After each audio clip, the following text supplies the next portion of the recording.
Hi friends, welcome back to Watch Now. இன்னைக்கு நம்ம வீடியோல ரொம்பவே டேஸ்டியான சிக்கன் கீமா பால்ஸ் எப்படி செய்யறதுன்னு தான் பார்க்க போறோம்.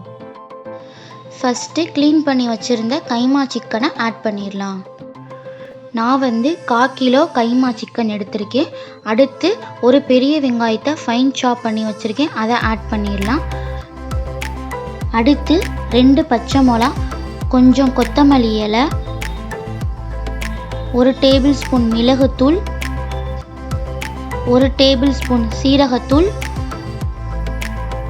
1/4 டேபிள் ஸ்பூன் கரம் மசாலா,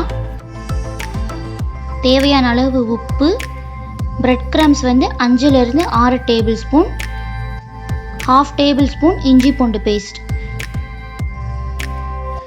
ஒரு முட்டையை நல்லா பீட் பண்ணி ஆட் பண்ணிக்கோங்க. நீங்கள் 1 tablespoon chilli powder add பண்ணிக்கோங்க. நான் இன்றைக்கி காரம் இல்லாமல் செய்கிறதுனால நான் ஆட் பண்ணல. இப்போ இது எல்லாத்தையும் நம்ம பால் ஷேப்புக்கு ரெடி பண்ணி எடுத்து வச்சிடலாம்.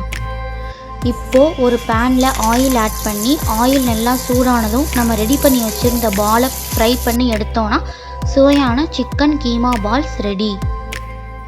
நீங்களும் இதை ட்ரை பண்ணி பார்த்துட்டு எப்படி இருந்துச்சு அப்படின்றத மறக்காமல் கமெண்ட் பண்ணுங்கள். இந்த வீடியோ பிடிச்சிருந்துச்சுன்னா லைக் பண்ணுங்கள், ஷேர் பண்ணுங்கள், மறக்காமல் வாட்ச் நவ்வை சப்ஸ்கிரைப் பண்ணிக்கோங்க.